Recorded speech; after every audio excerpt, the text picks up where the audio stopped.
Hello again, everybody. This is Will Davis. This week's video is about what happens to you when people find out you're a collector, or things you do to yourself when you become a collector. And when I say collector, I don't mean you just have 3 or 4, typewriters you like to change between to write on. I mean a situation when you find yourself with a pile of stuff like this. Okay, most people don't have this sitting around. By the time you get to this, you've got a serious affliction. So when people find that out, things start to happen for you. We all have stories like this, but here's 3 for me, and I defy you to find a video with 3 more widely disparate typewriters than you're going to see in this video, particularly what's over there. So start off with this. This is a pre-dom. I just showed this on the net a few days ago. People said it was a facet. Well, sort of. See pre-dom right there. This is a licensed manufactured version of it, made in Poland.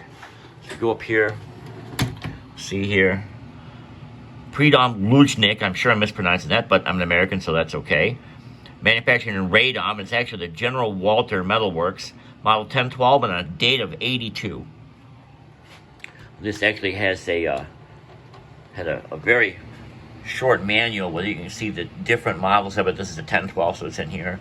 Electric standard, portable. See that the pre-dom Luznik name is on here. Luznik is mentioned by Beeching in his book, but by the time this was made, they've actually left it off. Pre-dom is more of a marketing organization, and Luznik was a manufacturer. Anyway, I got this machine from Your Typewriter Computer. They had bought out Jimmy Chernosky's business, and they found this in the attic, and they said they'd never seen one before, never heard of it.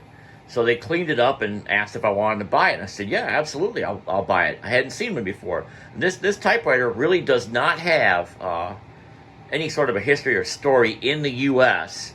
Except as a sort of a footnote. And that footnote is, this was one of a couple brands mentioned in congressional hearings in the 80s, when there was somewhat of a dust-up about the federal government buying significant numbers of communist-made, East German and otherwise, manual typewriters. And the reason they were doing that was they had to pay low bid, and there were no U.S. typewriters being made anymore. These were significantly cheaper than other standard typewriters. I have here, I don't have 82, but I have an 84 Namda Blue book here. If we take a look, I'll just move my bookmark here. We see these typewriters, this was being brought in by International Typewriter Exchange. If you look right here, we see the Optima 18 at $330, and this pre-dom model at $330. If I go down to Morse is one of the complainants in those hearings, congressional hearings. Their cheapest typewriter, a Remington also made overseas, is $425. So if you're buying typewriters for a government agency, you gotta pay the lowest price. This is where you're going. Other than that, this machine really doesn't have a spot in history. It is a nice typewriter. It's just as good as the facets. It has my favorite kind of paper bail on it. Both pulls out as well as flips up. Nice smooth machine. Pretty good to use. And that actually, what happened to me there with acquiring this typewriter, kind of points up one of the ways that typewriter collecting started. Yes, the companies had collections. They'd buy machines of their competitors and analyze them. People found old typewriters and found them interesting. But dealers would take odd or rare machines on trade and just store them. Put them up in the attic. Talk about them amongst each other. Maybe show them off. Maybe put them in the window.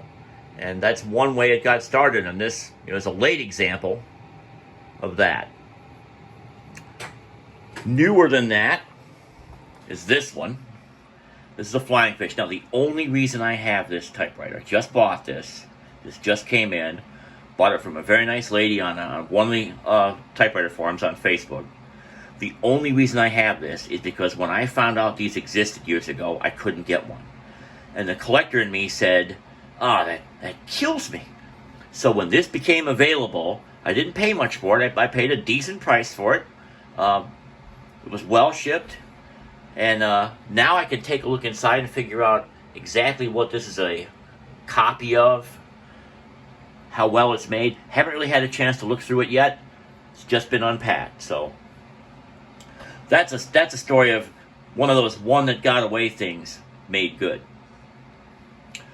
The third and last typewriter for this video is this. This is a Merit typewriter. This is an index typewriter. These are manufactured starting in 1889. You'll see that you move this lever back and forth to select the letter you want to type, and then you push down on it to print. It's an understrike typewriter, so if you look here, here are all the type in this tray. That lever will push one up through the type guide and print on your paper. These weren't made very long. These were essentially off the market in the United States by 1892. They were sold overseas for a few more years after that. Very desirable machine. So, how did I get this? So, the story starts way back, like 2005 or 6. I got a couple stock certificates for a company called the Walker Silent Typewriter Company.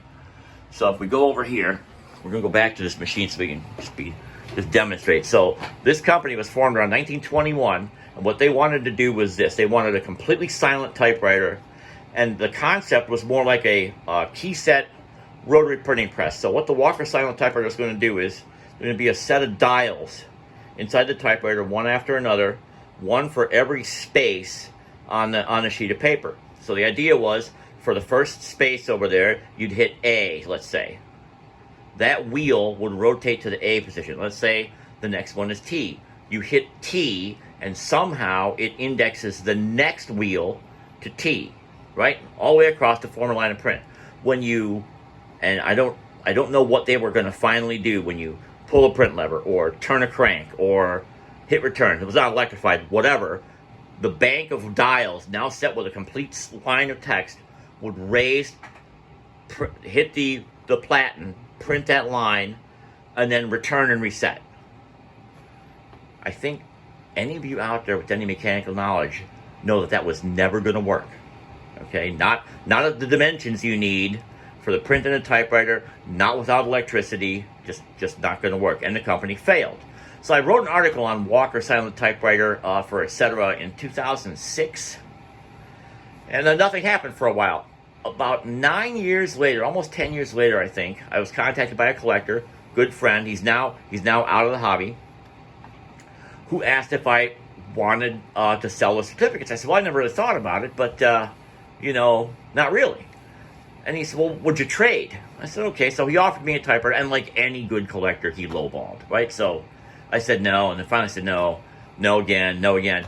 Then he offered me this. He was working on rebuilding this, finishing a complete refurb on it, get it actually working, and he would trade me straight up for the 2 stock certificates I had. I said, oh, okay, well, you know what?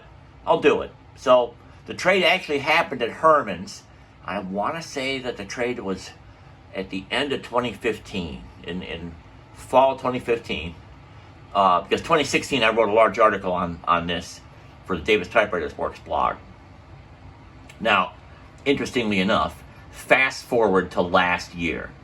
I'm looking at my friend Greg Fudage's website, and I see stock certificates for the Walker Silent Typewriter Company. So I contact him and say, hey, I wonder if I know where you got those. And it turns out I did. And so I told him the story I just told all of you. And he said, well, you know what? I'll let you have it at a discount. So he gave me a really good price.